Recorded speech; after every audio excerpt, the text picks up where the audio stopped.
For RCR TV, I'm Sean Kinney, and I'm joined today by Jonathan Adelstein, President and CEO of PCIA, the Wireless Infrastructure Association. Jonathan, thanks so much for taking some time to speak with us today. Well, thanks for having me, Sean. Well, you guys have really put together a tremendous program for HetNet Expo this year. We're in the Millennium Biltmore out in Los Angeles, and it's been a great setting and just a really informative show.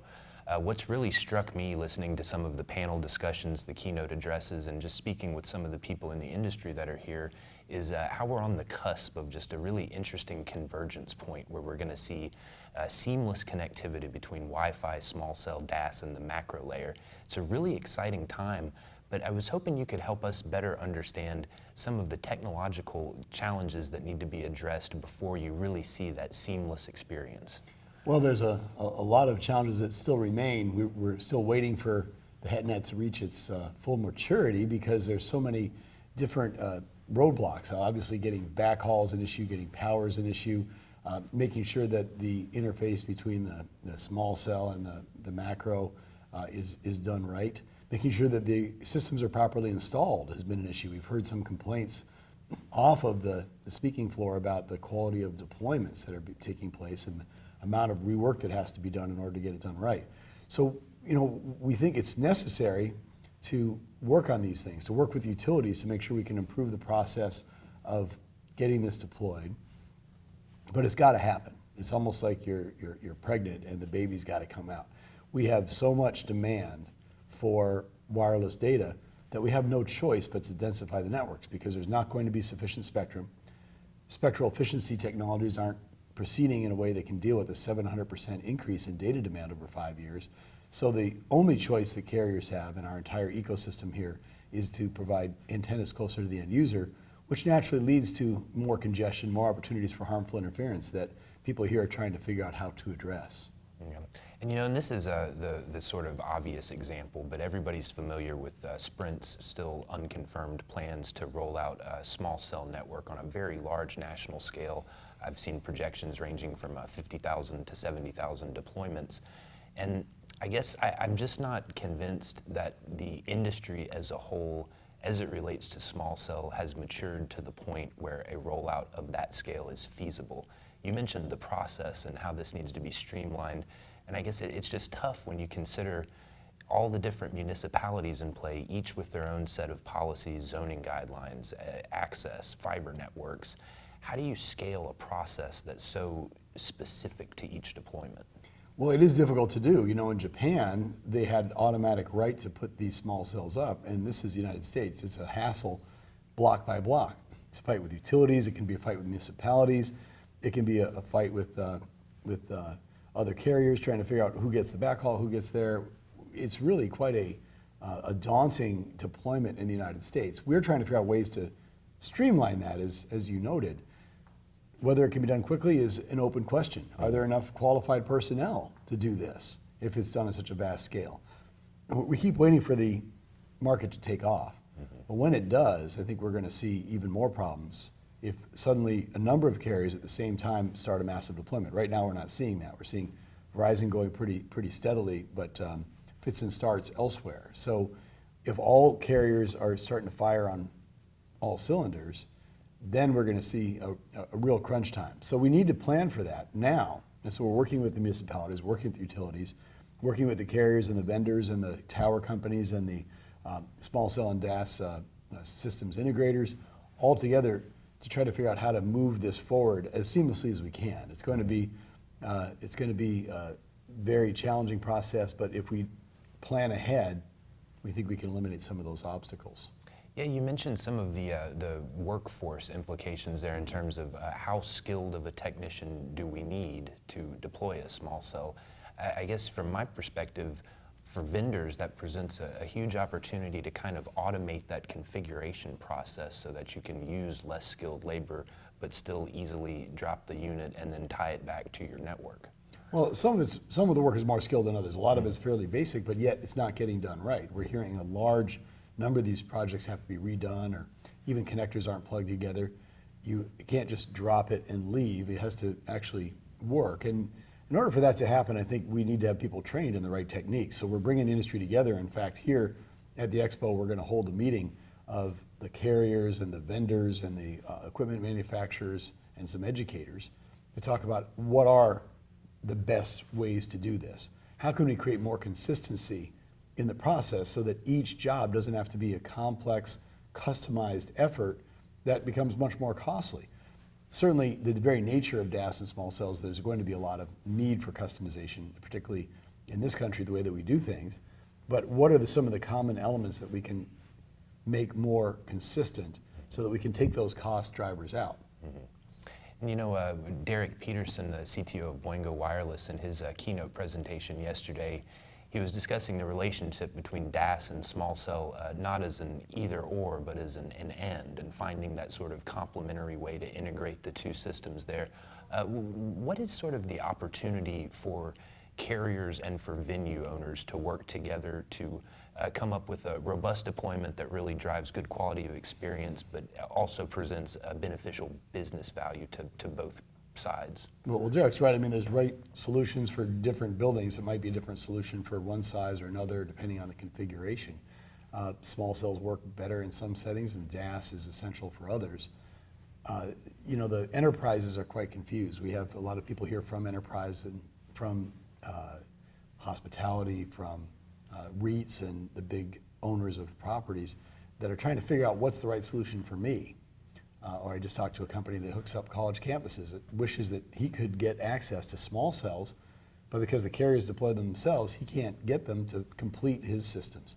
So we need to help, I think, that dialogue. We're, I think, in a well-positioned place at the HetNet Forum to bring together these end users with the providers of the service to talk about what the right solutions are. We're not going to advocate one or the other because we have members that provide a number of different solutions, but to at least make it easier for these folks to figure it out. I think enterprise is going to have to step up and pay more often. A lot of folks that own buildings are used to charging rent, and they think, well, I need to charge rent for this. But if you think about it, when it comes to the water company, they don't ask the water company to install the toilets or the plumbing when they build the building. They don't ask the electric company to install the electrical systems within the building. Why should the telcos have to provide the expensive utility infrastructure that's necessary to provide seamless wireless connectivity throughout the building? They're going to have to realize, and I think they are beginning to realize more and more, that having this as an essential utility, that without it, they're not going to be able to rent that building. The person will go to the next building that has better connectivity. So it hasn't yet dawned on everybody. And the carriers don't have the capital to cover every building, particularly smaller enterprise buildings. You know, the very large ones are an easier business case to make. When is that going to happen? How is that going to happen? Our job, I think, at the HetNet Forum is to expedite that, to educate the enterprise community that this is something they need to start thinking about.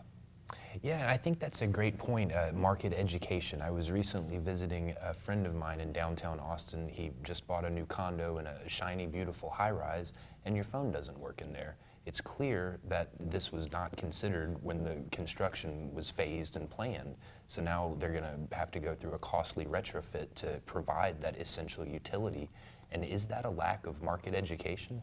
Yeah, I wonder about that. You know, when they put together One World Trade, which is a replacement for the World Trade Center, they didn't plan a DAS system within it. They had to do some retrofitting. Now, eventually, as they were in the construction, one of our members helped put it together. But can you imagine in a building that's replacing a building where hundreds of firefighters died because they couldn't communicate properly, that this wouldn't be something that you would think about? Now, this was back in 2012, 2013. But if you don't think about it at One World Trade before you put the design together, where would you think about it? So we have some educating to do, I think, in smaller buildings. Public safety needs access. The customers in those buildings are going to want access. It's essential for the tenants to have that. Now people get very frustrated if they don't have access to immediate data on their smartphones, and particularly enterprise situations. So it's going to come. You know, our job is to expedite it. How quickly can we make it happen? Because it can't happen soon enough. You know, earlier in our conversation, you mentioned spectral efficiency and densification. I find these very appealing because it helps us bolster our current LTE networks and really keep those advancing while they still have such a long runway of functionality. But to my wit, at least, I know 5G hasn't been standardized, but I really do think that spectral efficiency, densification, and access to new spectrum are going to be core pillars of a 5G standard. So it's great to see that we're able to almost lay a foundation for that now and get immediate return, but also, have something that'll be useful 10 years, 20 years down the line. I think that's right. I mean, we have to think about that. I mean, you're right on the right track. There's three basic ways that you can get more throughput on wireless networks. It's spectrum, spectral efficiency through new technologies, and densification, or more base stations, more antennas. All three of these are helpful, but we're not getting a lot of new spectrum online, as RCR regularly notes. Spectral efficiency is a slow process. It might get 10, 15% more throughput. You get new generations every 5, 10 years, but it's not enough to fundamentally deal with the rapid increase in demand. So in the next 5 years, we think that the largest bulk of the solutions are going to come from densification, and that's why we've seen so much energy here at the HetNet Expo. Even though last year wasn't the best year in the industry, people are still waiting for that, glory to come, which Mark Gansey laid out this morning very eloquently in his statement, that there's no way around this, that there's going to be a vast increase in the number of cell sites, that the other two elements aren't sufficient to take care of the data demands that are going to be put on the network. Jonathan, a couple weeks ago I was at the Texas Wireless Summit hosted by the University of Texas Austin's Wireless Networking and Communications Group, and one of the presenters there is a gentleman from Alcatel-Lucent Bell Labs, and he got a really big reaction from the room when he said that the full realization of massive MIMO at the macro layer would make small cells useless. What do you think about that? I don't think that's right. I think MIMO is coming. I think it's already here. I think that it's increasing efficiency, but I don't think the numbers I've seen are sufficient to deal with the data demands. We've already seen it integrated and not giving us the kind of throughput increase that you need to deal with the data demand. I think it's one of the many elements in the arsenal that we have in order to deal with this, but that's going to have to be combined with more spectrum. It's going to have to be combined with more densification. More spectrum. I know we've got incentive auction coming up in the early part of next year.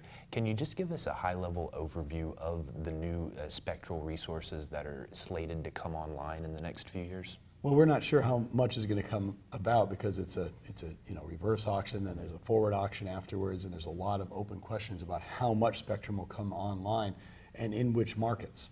I'm hopeful that, given the demand for spectrum, that it's going to be a great success, and I think the way the FCC is setting it up and trying to move it forward quickly is helpful, because the need is urgent, and it takes a long time once the auction is held for that to come online, for the broadcasters to be repacked and cleared, for the new infrastructure to be deployed on those frequencies, and for the handsets to be swapped out so that they can accommodate that traffic.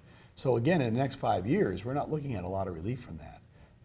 It's something that we need to do urgently, because it's better than waiting 7 or 8 years. But in the near term, we won't get a lot of relief. Now, you could get anywhere from 80 to 120 megahertz of new spectrum, depending on which estimate you look at out of this. Right now, there is about shy of 650 megahertz in the public domain. So you're looking at an increase of roughly less than 20% in the amount of spectrum available for commercial mobile use, 20%. So in 5 years, we get 20% more spectrum, which could represent 20% more throughput, but we have a 700% increase by that time in data demand. So again, it's absolutely the essential element, because once you get that there, you can use new spectrally efficient technologies to get there. You can reuse that spectrum through densification, so it can provide a great deal of throughput, but 20% increase is not enough. That's why CTIA has called for 350 megahertz of additional spectrum that's needed, but I don't think that's going to be available unless we make major efforts today. I was thrilled that Congress is talking about, as part of a budget deal, requirement that agencies identify more spectrum to bring online. All of these are going to be necessary to deal with this insatiable demand for data. Yeah, and it is insatiable demand, and I guess what I took away from what you just explained so well is that there's never going to be a regulatory solution that'll totally make the congestion issue go away. It's going to have to be a big technological advancement. Is that? Well, I think technological advancement combined with densification, combined with whatever spectrum we can come up with, there's just not, spectrum is not alone going to be adequate given the demands that are being placed on it. Technology is essential. I think all three elements are absolutely essential because without all three of them, you're not going to get there, and consumers will see some frustration, kind of like what happens now. If you ever get off the plane and you try to get on data and you can't because everybody that just landed is all going at the same time, right there in that spot, and the little wheel turns and everybody's really frustrated because you want to get your information. Well, we can't let that happen.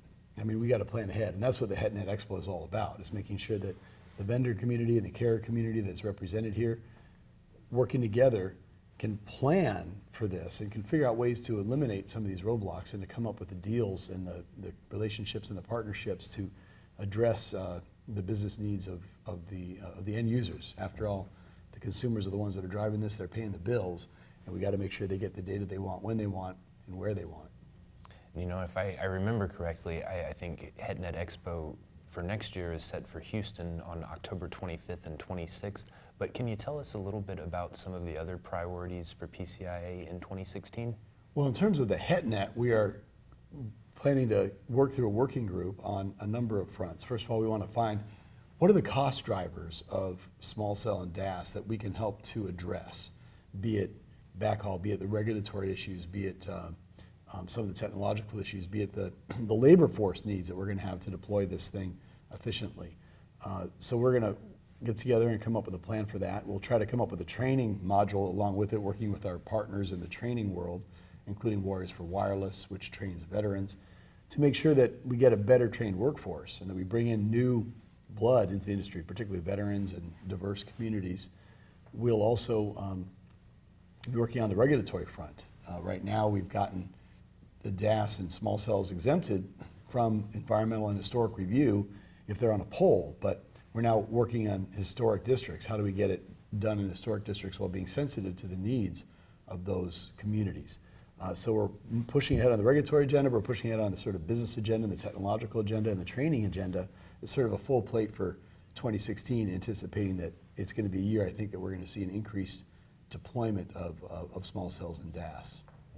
Well, I really appreciate the hard work that went into such an excellent program here at the HetNet Expo. And Jonathan, thank you so much for taking some time to talk with us. Thank you, Sean. Appreciate it.